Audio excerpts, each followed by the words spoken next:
سلام علیکم، ستړي مه شئ، وخت په خیر. شینکه احمدي یم، راغلی یم لوګر ولایت ته. شعر، ترنم، کیسې، ټوکې ټکالې هغه څه دي چې هر وطنوال، هر هیوادوال د اورېدلو او په هغه کې د کېناستلو په هغه مجلس کې د ناستې پاستې لپاره ځانګړې مینه لري، ځانګړې علاقه لري، تر څو ورشي هلته ټوکې ټکالې څخه خوند واخلي، له هغه کیسو څخه خوند واخلي. خو نن داسې یو څوک درته معرفي کوم چې په دغه برخه کې ډېر ځانګړی استعداد لري، که څه هم په دغه برخه کې خال کسان دي، ځانګړي کسان دي چې په دغه برخه کې کولی شي یو څه وړاندې کړي. داسې کس دی چې تاسو له څېرې سره، له غږ سره، له ځانګړي سزا سره اشنا یاست. له څېرې سره خو دومره اشنا نه وئ لکه له غږ سره یې. نن یې درته معرفي کومه، ښاغلی حبیب رحمان مظلومیار صاحب. مظلومیار صاحب سلام، ستړی مه شي، وخت په خیر. کمره دې په خدمت کې ده، ځان نیکې هیلې او سلامونه مې ومنئ. خدای دې وکړه چې د صحت جامې مو په غاړه وي. حبیب رحمان مظلومیار یم، د میدان وردګو ولایت د بندیچک د ولسوالۍ د نورخیل د کلي اوسېدونکی یم. راغلی یم د احمدي صاحب سنن دلې دو خواته مو ودرګه، هم به چکر شي، هم به تفریح شي، هم به م لږ پام غلط شي، ساعت به م سره تېر شي. د دغه کرکټ ډېر شوقي یم، ما چې د موږ سره یې لږ میچ نیولی وی، کرکټ هم ورسره کړی و. هغه یو بیت ته ته که د خپل حسن بیټسمن یا عاشقان ټکوې، ته که د خپل حسن بیټسمن یا عاشقان ټکوې، موږ هم د مینې فیلډران یو، آخر کیچ به دې کړو. مظلومیار صاحب په لاره چې راتللو یو بیت یې وي چې زه د کوم ځای نه راغلی یم، فکر کوم احسان دې باندې وایي ای د ډېرې مودې یاره درته راغلم او مظلومیار له میدان شهره درته راغلم، لږ څه پیس خو مې غزلو ته ډالۍ که په همدغه ساعت له کاره درته راغلم. خفه کېږه مه اشنا، پردی مزدور یم، د یوې شېبې دپاره درته راغلم. مظلومیار صاحب ډېره مننه چې وخت یې راکړ. مننه تاسو. ورځو د کرکټ شوقي وي، یاده دې کړه، ور به شو کرکټ به وکړو. سمه ده، څنګه دې خوښه ده؟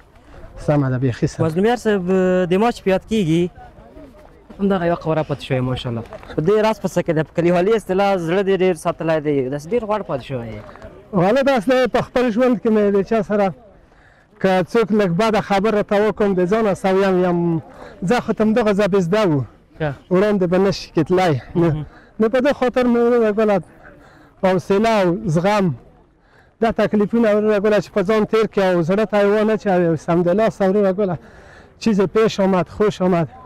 دغه ډېره ښه ده. او دا که زړه ته یې واچوي بیا وروره ګله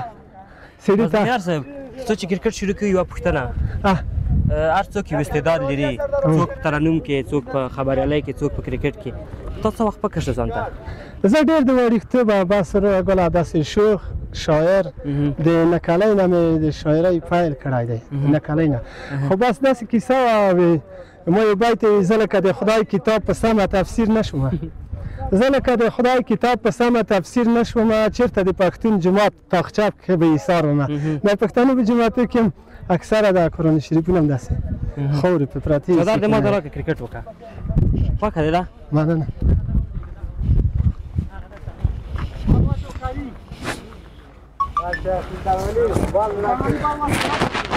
او زه خپله د نجیب زدران مینهوال یم ډېر، او ښه بیټ مې کو ورته چاپای شولم درنه ودوانه مظلوم یار کرکټ به وګوري چې په کرکټ کې څنګه دی نو د لوګر سیمه د مظلوم یار شپږیزې وهي پکې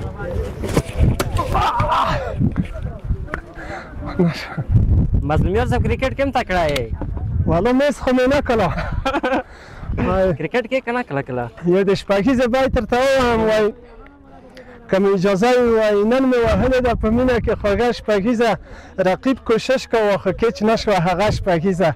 او ګوره کرکټ کې به له ځانه اصغر نه جوړوې لې به سټاپونه باندې نه کېږي وهه شپږیزه او خوله مې ترې واخیسته جانان داسې حیران ولاړ و لکه نجیب چې په چا ووهي اوږده شپږیزه او وایي مظلوم یاره دعاګانې که چې څه به کېږي ای مظلوم یاره دعاګانې که چې څه به کېږي جانان ته پاتې د یو بال ما ته یوه شپږیزه جانان ته پاتې د یو بال ما ته یوه شپږیزه د لوګر ځوانان یو پې ورغلو کرکټ ورسره شروع کړو نو ستړي مه شي ورسره وکړو څه او ټولو ته ستړي مه شئ نو بس بله موږ خپله داسې ځوان طبیعت او د ځوانانو سم ډېره لګي وایي ځوانانو مې یاد کړی کله چې ځوانان رانه کله چې یاران رانه چاپېره شي او بس د زړه خبره را برسېره شي ځکه شرمېده لاس به ور واچوم او چېرته به په لاره کې راګیره شي بیا د میخانې په لاره نه ځمه هسې نه توبه راڅخه هېره شي خوا کې د وم خود د مینه کمه وه او لرې شوم کوس د مینه ډېره شي مننه ګراوډ کې دغه ځوانانو لار درته به وراشي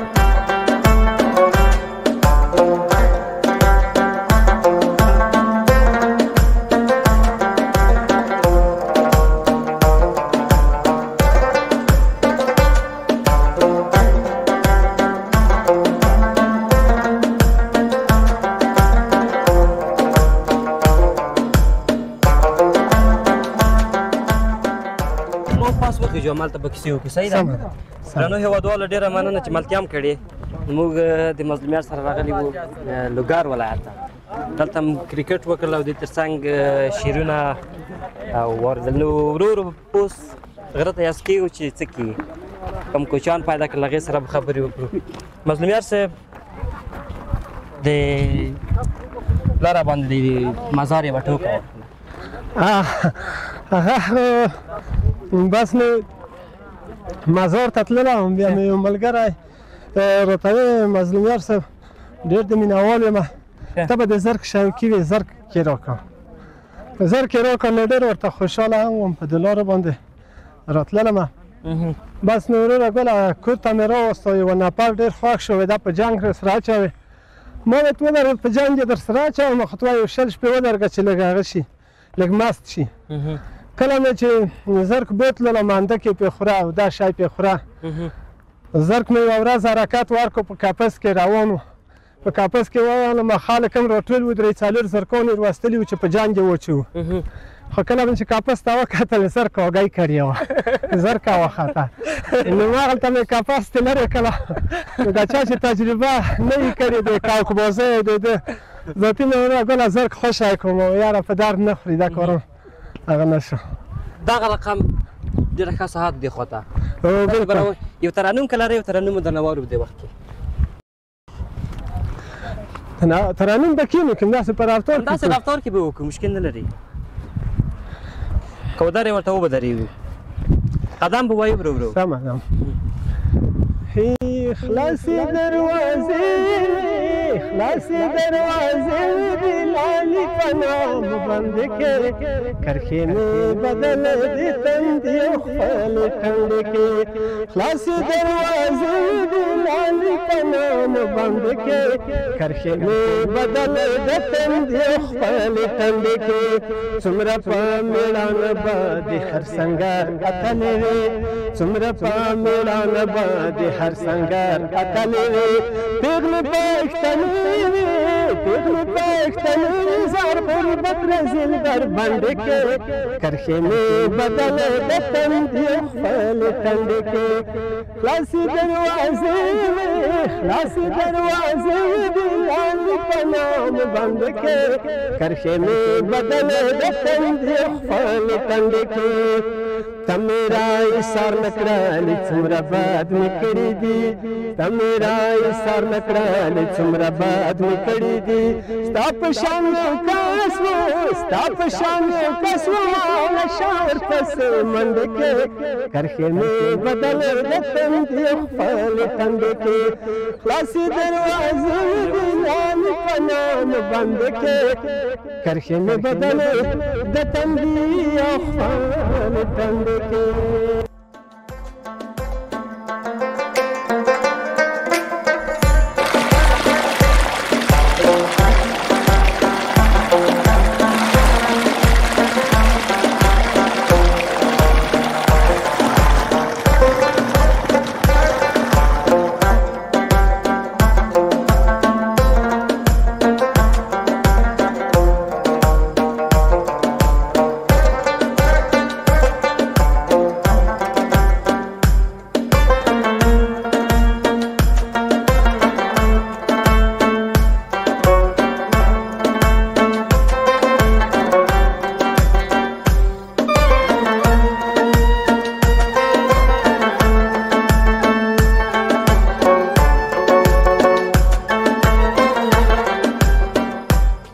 مظلومیار صاحب د لوګر نه دې پورې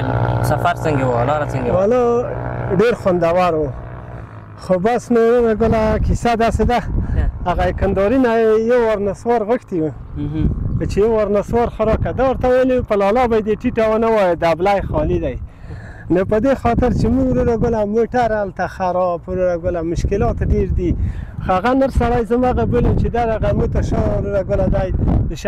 خلکو په شونډو مسکا راویلي نو اوس زمانه او انډیوال او ملګري هم داسې شوي دي زه کله کله د متل کوم یو اوسني ملګري داسې کار لکه چینایي تلیفونونه پس د یوې میاشتې نه چارج نه خلي همداسې شوي دي بس وروره ګله دنیا مشکل دی خو بس که دغه مشکل ته هم سر ورغه که سبا به سپینګیري شوي وو نو یو د خلکو د ملګري درو ده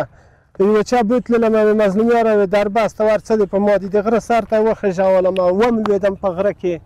ملا مې هم خوښ شوه بیا ذاتي د مغه زنګ ووایه سراب ته مې زنګ ویلی ده ته به ښې ډېرې پیسې ورکړي چې راغلم کابل ته د سراب هم لمبر ګل وایي دم ګل و نو داسې درې وې نو ته دې د خاکسار درد یو څه بیتونه دي ته دې پورې مې په زړه شول دا به هم درته ویم خپل کړي قسمونه اعتبار مې ورکېږي له ناشنا سبند خلکو اورېبار مې ورکېږي له خپل کړي قسمونه اعتبار مې ورکېږي له ناشنا سبند خلکو اورېبار مې ورکېږي ډېر کارونه پاتې په دنیا کې ډېر کارونه ملګري پاتې په دنیا کې خو د عمر لپستګر او رفتار مې ورکېږي خو د عمر لپستګر او رفتار مې ورکېږي له خپل کړي قسمونو اعتبار مې ورکېږي له ناشنا سوندې خلکو اورېبار مې ورکېږي ښه پوهېږم چې نغښتې پکې سل رنګه فتنې دي ستا د خولې نرمو لفظونو او گفتار مې ورکېږي ستا د خولې نرمو لفظونو او گفتار مې ورکېږي له ناشنا سوندې خلکو اورېبار مې ورکېږي مننه ته څه داسې لنډې لنډې ویډیوګانې جوړې کړې چې هغه خلکو وخت هم ضایع نه شي ډېر خو غږ دی لکه توت مننه خیر هغه د توتو کیسه کرته وکړي ما خو اورېدلې ده لیدونکو ته هغه چا توت دې پرې خوړلي وو څه کیسه وه هغه انګور مې وړي وو یوه ځای ته دا د وچکالۍ موسم و پیش د طالبانو په زاړه تحریک کې بیا مې انګور وړي وو په غنمو مې 2 تیل ورکول نو مثلا 10 منه انګور به مې 60 منه غنم کول نو یوه ځای ته مې یوړل یوه دره ده بس په دې دره کې ورته راوړه چې دا رنګ خو یې شین دی چې دا تریش دي که خوږه دي چې وبې خوړل خو لنډه ده په 2-3 کلو مې دا انګور تو کړ ټول یې په مازه کې خلاص کړل غنم مې پرې ټول نه کړل بېرته هغه د انګوروالا د باغ د چښتن هم قرضداره پاتې شولم مننه مظلوم یار صاحب دا کیسې چې دي دا حقیقي کیسې دي که ته د ټوکو چوکاټ ته غورځوې؟ حالا د هغه ځینې خلک یې چې د هغه د کیسې دي حقیقي دي که زه یم چې داسې مې پردۍ کیسې یم هغه کولی تغونه به مې حفظ کړی و چې خدای ته یو قدم لنډ شوی وای دا د ژوند خاطرې دي او نه کوم لیکوال یم چې نوې تازه لیکنه وکړمه دا د ژوند خاطرې په ما بیخي داسې خاطره نه وي خاطره ترې جوړه شي اوس بله ورځ مزار کې زرک و خدای د زرک کیسه مې درته وکړه چې وروره ګله روا مې خسته نو ډېر ورته خوشحاله وم شل شپې مې دانه ورکړله بیا مې کله چې جنګ ته رهي کړله نو وروره ګله مې 15 نور زرکان هم د کوکبازانو ټول کړي وو چې ما خپل زرک ور وړلو په لیارو باندې چر کاږی وکړله دا د دې خاطر چې ما د کوکبازۍ تجربه نه لرله نو بلې معلومې توبه ته وویښ که زرک مې هم خوشی کړو مظلوم یار صاحب مسافري به د اتمان کړي وي داسې یو خاطره لري چې اوس په ذهن کې درشي کله چې مسافري وي یا په موټر کې سوري چې ورته وخاندې داسې خاطره به اتمان درسره مخ شوی ورسره والا دا خو د کندهار راتللي بیا یو ملګری مې و د طالبانو په وخت کې د پیانو ډېر شوقي و بیا مې دا ته خو داسې ښکلی غږ دی ته دا پیانو زده کړه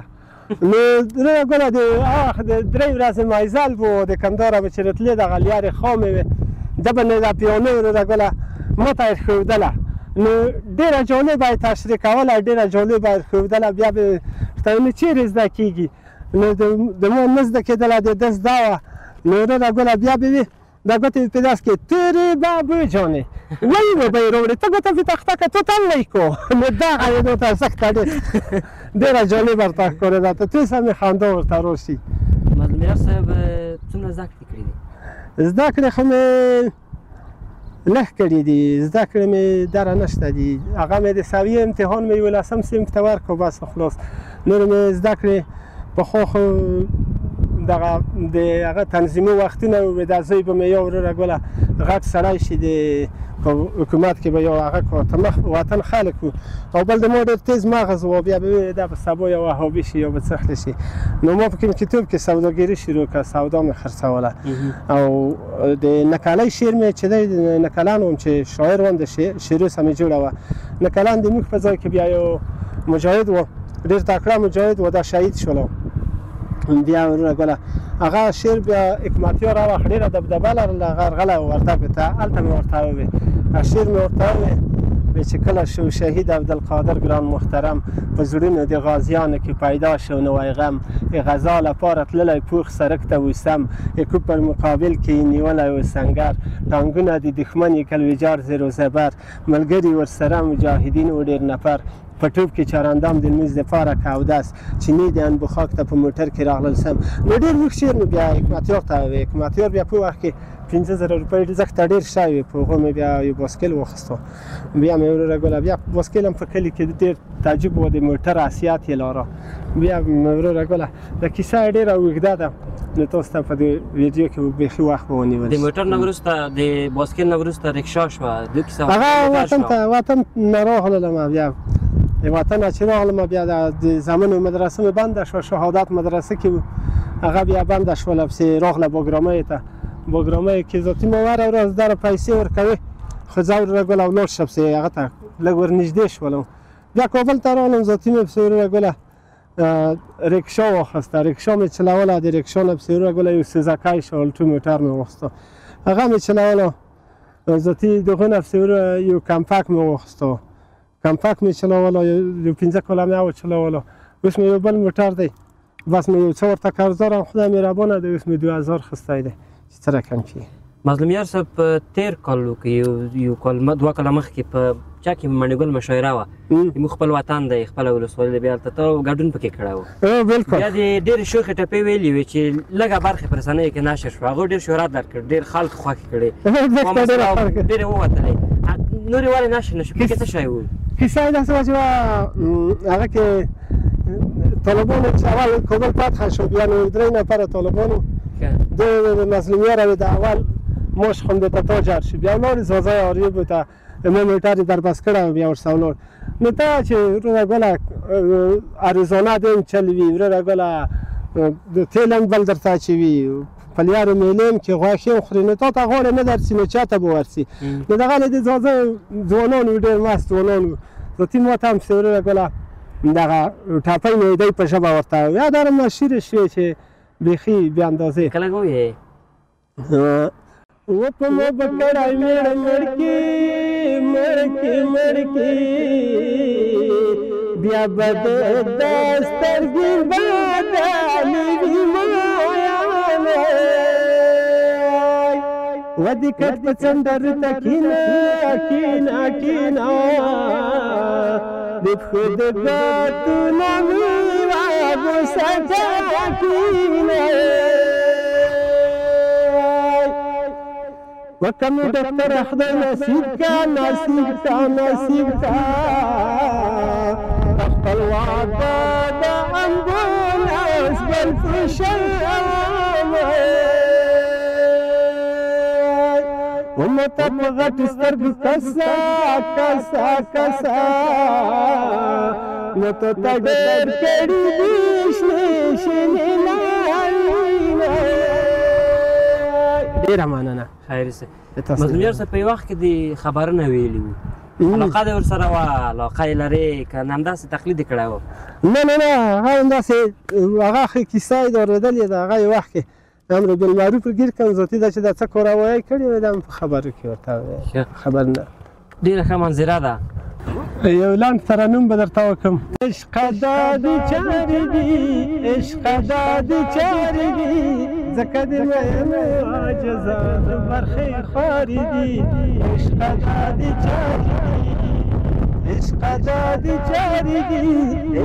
دادې چارې دي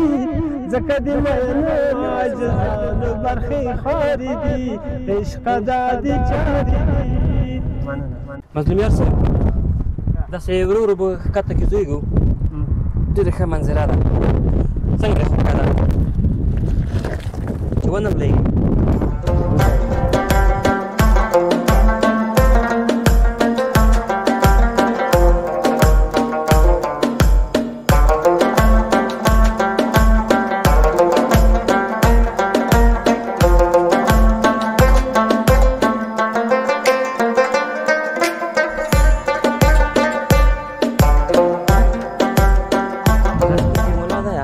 فکر کوم ملاتا نومېږي هغو په د سلیمان خېلو په اندړو وردګو کټوازیانو ډېر ټوکې مې کړې وې تاسو سره کوم وخت نه و مخ شوی نه اوس مخ شوی و هغه بیخي د خولې نه ډېر پارچاو دی که زه هغه خبرې وکړم زما شخصیت سوال هم ډېر څي ډېر خراب و که زه هغه خبرې وکړم هغه د خولې نه یو ترنم درنه اورم ښه ترنم چې هېوادوال یې د زړه په غوږو واوري زړه یې رانه اوس غواړي ته دا ګوره څومره رانه لرې دی اشنا ګوره زړه یې رانه اوس غواړي ته دا ګوره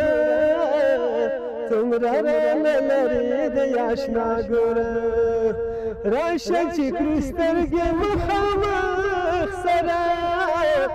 راشه چې کړو سترګې مخامخ سره زه به پکې تا ګورم ته مو ګوره څومره رانه لرې دی اشنا ګوره زړه یې رانه اوس غواړي ته دا ګوره څومره رانه لرې دی اشنا ګوره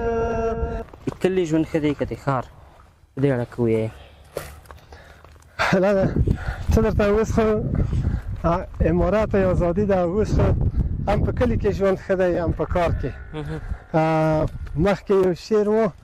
په ښارونو کې غم زیاتی کلیوالی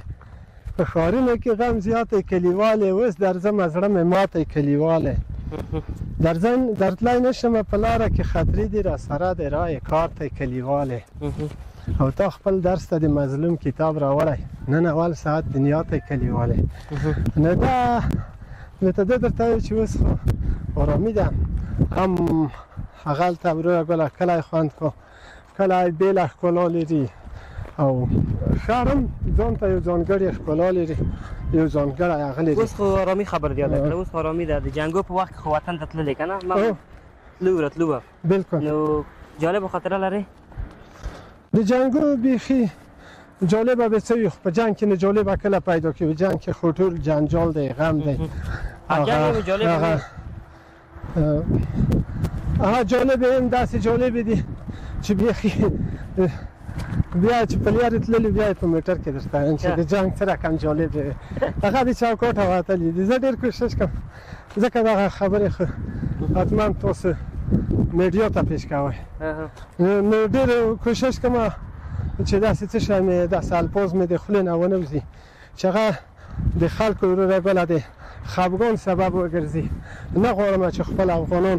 یو په اندک خبر است که خفه شي یا څه شي په دې ډېر کوشش کوم او که دغه میډیا د هغه نه وای زه یې دونه ډېر لرې تاویږم که دا میډیا نه وای او ما هغه پخوانی وای قسم په خدای د ګور مړي به مې خندول یعنې دومره د خبرو ډک سړی یم خوب آزاد مجلس کې یوه جالبه ټوکه چې مثال هغه اصول هم پکې مراعت شوي وي داسې څه موږ ته ووایي چې هېوادوالو خوښ شو جالبې ټوکې خو زښته ډېرې دي داسې حقیقي ټوکې چې په تا تېرې شوي داسې جالبه خاطره درته غږېږم چې اصول پکې مراعت شوي وي چې اصول کې مراعت شوي دغه یو کوچی ورسره دا ګیره یې لږ ته وده سره کړې وه په نیکریزه باندې ته یې په کات وروره ګله کولونه یې په مخ پورې تړلي نو خبر هوا دی په سپیو کې راغله د دې وردګ سپي وې کوڅډه به سپی هم راته غپل د دې موږ حواله داسې سپي دي که لکه تربیه کله چې کېږدی وتړل شي بار شي ولا که چاته غپ وایي او د وردګ سپي خو کوڅډه به هم راته غپل یو دوه وارې د خبر وکړه درېیم وار د ما خولې م طاقت ونه کړو نو کوچی مې ما ته د مخ ته آینه نیولې ولې د ما په مخ څه شوي ما د وردګ سپي څه ګران دي سم د جګر د په خوله کې ورته نیوله نظمیار صاحب په لاره چې راته د نامزادۍ کیسه یاده شوله د نامزادۍ کیسه ته وکړه ملګري ته مې وې زه نامزاد یم یوه په موټر کې ووی ما ورته ویم هغه دي یو ورکه نامزاد شوی وم او د خوا کې به ډېره ورته تاوېدله ډېر منده کې ورته ماته واده چې دی خفه نه شي ته چې ډېر خوند ورکړی و نو د خوښې ورته ویلي وعدې وې دا کاروبار مې لږ څه خراب دی خدای مې دا کاروبار سم کړ تا هم کم ډېر شوق ورغلی واده ته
خرم ده ډېر چنارونه هم دي داسې منظره که وکتل ډېره جالبه ده ډېره خوندوره ده کرنګېدلی ترنم چې د ودې چنار لاندې منګیه سبق کوژدی لالیه سبق کوژدی لالیه د چنار لاندې منګیه سبق کوژدی لالیه سبق کوژدی لالیه وخدای کوچی په کوچ روان کې سبق کوژدی لالیه سبق کوژدی لالیه چې ښایسته بدرنګې ګډې وډې ځینې سبق کوژدی لالیه ود چنار لاندې منګیه سبق کوژدی لالیه